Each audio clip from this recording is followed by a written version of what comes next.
नमस्कार दोस्तों, आप सब लोगों का एक नई वीडियो में हार्दिक स्वागत है। आज की वीडियो में हम अनुपात और समानुपात के प्रश्न सॉल्व करने वाले हैं और आप लोगों को बता दें 3 प्रश्न लिए गए हैं। तीनों के तीन प्रश्न जो हैं एसएससी एमटीएस में पूछे गए हैं, तो ध्यान रखिएगा तीनों के तीनों प्रश्न जो हैं एसएससी एमटीएस में पूछे गए हैं और आने वाली एग्ज़ाम्स जो भी हैं जैसे आरआरबी एनटीपीसी या सुपर टेट, यहाँ पर एसएससी आरपीएफ या यूपी टेट जो भी एग्ज़ाम्स होंगे और इस तरीके से अनुपात और समानुपात का टॉपिक है उसमें जो भी नेचर बनते हैं धीरे धीरे हम सभी नेचर के प्रश्न यहाँ पर लाकर आप लोगों के सामने सॉल्व कर रहे हैं। और कैसे सॉल्व करना है ट्रिक के माध्यम से आपको सॉल्व करना सिखाएंगे, बहुत ही आसानी से इन्हें आप सॉल्व कर सकते हैं। तो चलिए वीडियो को स्टार्ट करते हैं। बहुत ही सरल शब्दों में आप लोगों को समझाने का हम प्रयास करते हैं।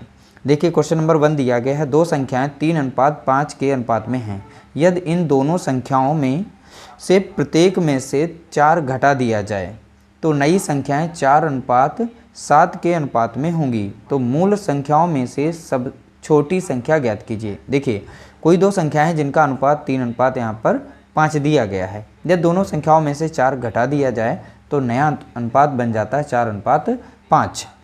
तो यहाँ पूछा गया है तो मूल अनुपात यानी मूल संख्या से यहाँ हमें सबसे छोटी संख्या बतानी है, वो कौन सी है। तो देखिए जैसे पहली संख्या थी 3:5 थी, ठीक है, तो इसे हम मान लेते हैं 3x मान लेंगे, इसे हम 5x मान लेंगे। तो दोनों संख्या देखिए अलग हो गई हैं, ये 3x एक संख्या हो गई, दूसरी यहाँ 5x संख्या हो गई। तो इसमें बोला गया है उनमें से 4 घटा दिया जाए।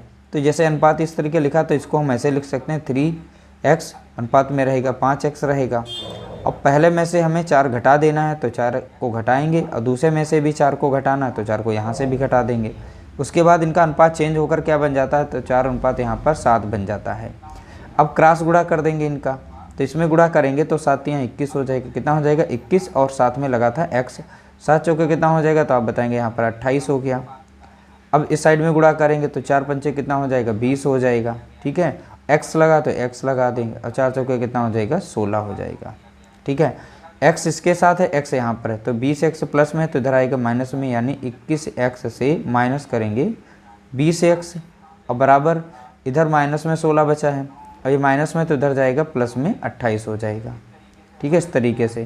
तो यहाँ पर संख्या देखिए माइनस में इधर प्लस में तो इसमें से घट जाएगी तो यानी यहाँ पर बचेगा 2 और 2 से 1 जाएगा, बचेगा कितना 1, यानी प्लस का 12 बचेगा यहाँ पर। अब देखिए यहाँ पर 21x है, यहाँ पर 20x है तो इसमें से घटा देंगे तो x बराबर कितना आ गया तो आप बताएंगे 12। और यहाँ पर छोटी संख्या दी थी यहाँ पर 3x, जिसका अनुपात सबसे कम होगा वही संख्या सबसे छोटी होगी। x का मान कितना आ गया 12, तो यहाँ पर 3 इंटू कर देंगे 12 तो वास्तविक संख्या कितनी आ गई 12×3 36। यही इस पर पूछा गया था सबसे छोटी संख्या कौन सी है तो आप बताएंगे 36 है। तो यहाँ पे राइट आंसर हो जाएगा ऑप्शन डी। और आप उनको बता दें अगर ये पूछ लेता इसमें बड़ी संख्या बताओ तो 5x थी तो 5 लिखते, गुणा यहाँ पे कर देते 12, तो 12 से करते 12 पंचे 60, तो यहाँ पे 60 जो संख्या थी ये बड़ी संख्या थी। अगर पूछ लेता सबसे बड़ी सबसे छोटी 20 संख्या का अंतर बताओ तो यहाँ पर इनको घटा देते, यानी यहाँ पर अंतर कितने का आ रहा है 30 का आ रहा है, ठीक है।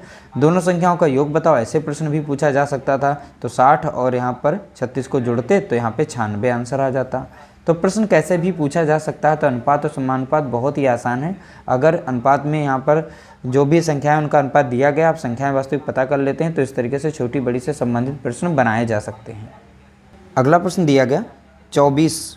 अब देखिए यहाँ पर जो प्रश्न बनाया गया है तो इस प्रश्न को हम सॉल्व कैसे करते हैं। जैसे यहाँ पे 24 दिया गया है, ठीक है, तो यहाँ पे 24 है।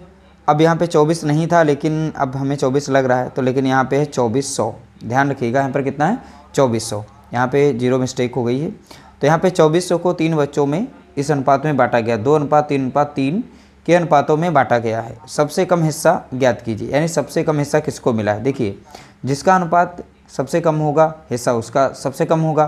तो यहाँ पे 2 अनुपात दिया गया है और 3:3 तो तीनों में सेम है, यानी दूसरा और तीसरा बच्चा, यानी पहला बच्चा मान लेते हैं A है और दूसरा बच्चा B है और तीसरा बच्चा C है। तो इन सभी का अनुपात यहाँ पे लिखेंगे 2 3 3, ये अनुपात लिखा गया। अब बताइए सबसे छोटा हिस्सा किसका होगा, जिसका अनुपात सबसे कम होगा। तो यहाँ पे 2 है तो इसका हिस्सा सबसे कम होगा। पहली बात यहाँ पे 2400 जो दिया गया है, यहाँ पे टोटल दिया गया अनुपात। आप क्या करेंगे बहुत ही कम समय के अंदर निकालेंगे, सभी अनुपात को जोड़ लेंगे। तो यहाँ पर जैसे 3 3 6 2 8, तो अनुपात कितना है 8, तो इसकी यूनिट किसके बराबर है 2400 के, यानी टोटल रुपये भी तो 24 यहाँ पे 2400 रुपये दिए गए हैं, इससे ज़्यादा तो है नहीं। तो 1 यूनिट का मान निकाल लेंगे यहाँ पर, यानी 2400 को भाग दे देंगे किसे 8 से, तो 8 तियाँ लग जाएगा 24 यानी 300 आ जाएगा।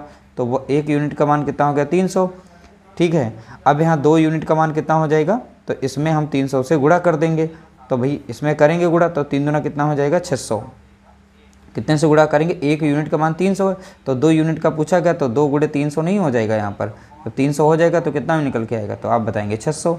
तो यही इसका आंसर यहाँ पे दिया गया है। तो आंसर इसका ऑप्शन बी यहाँ पर करेक्ट हो जाएगा। और ये पूछ लेता कि दूसरे लड़के का अनुपात बताओ कितना है, कितना हिस्सा हुआ, तो दूसरे का यहाँ पे कितना है अनुपात 3, तो यहाँ पर 1 यूनिट का मान 300 है, 2 यूनिट का यहाँ पे निकल चुका है। अब अगर तीसरे का देखते हैं 3 यूनिट का, तो 3 तियाँ कितना हो जाता है 900। ठीक है, तो यानी इसका भी 900 हिस्सा निकल के आ जाएगा मिला, और इसका भी 900 बन जाएगा यहाँ पर, क्योंकि इन दोनों का अनुपात सेम था। तो 900 इसमें भी आएगा, 900 इसमें भी। प्रश्न कैसे भी पूछा जा सकता है, किसी को पूछे आप बहुत ही आसानी से निकाल पाएंगे। अगला प्रश्न देखिए, यदि यहाँ पर दिया गया 3:x समानुपात 12:20 दिया गया है, तो यहाँ पे बताया गया बाह्य पदों का योगफल बराबर होता है आंतरिक पदों के योगफल के।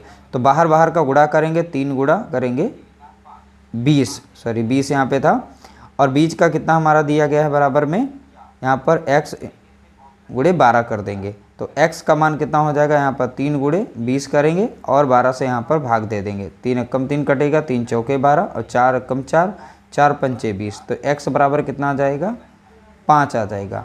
आप इस तरीके से देख रहे हैं, बहुत ही छोटा प्रश्न लेकर आए। तो ये प्रश्न आप लोग ध्यान रखिएगा, उत्तर प्रदेश पुलिस में बहुत ही ज़्यादा प्रश्न ऐसे रखकर पूछे गए थे पिछले जितने भी एग्जाम से देखें, और ये एसएससी एमटीएस से हमने ये प्रश्न लिया हुआ है। तो देख सकते हैं ऐसे भी प्रश्न पूछे जा सकते हैं। ऐसा ना समझिएगा बहुत ही छोटा सा प्रश्न ले लिया वैसे इसमें सॉल्व करा रहे हैं, ऐसा कुछ नहीं। हर एक प्रश्न जो है मोस्ट इंपॉर्टेंट है। तो ध्यान रखिएगा, वीडियो आप लोग अच्छे से देखा करें, जो भी प्रश्न दिए जाते हैं उन्हें हल्के में ना लें और अच्छे से प्रैक्टिस करें। वीडियो अंत तक देखा करें। वीडियो अच्छी लगे तो प्लीज़ लाइक करिएगा, शेयर करिएगा।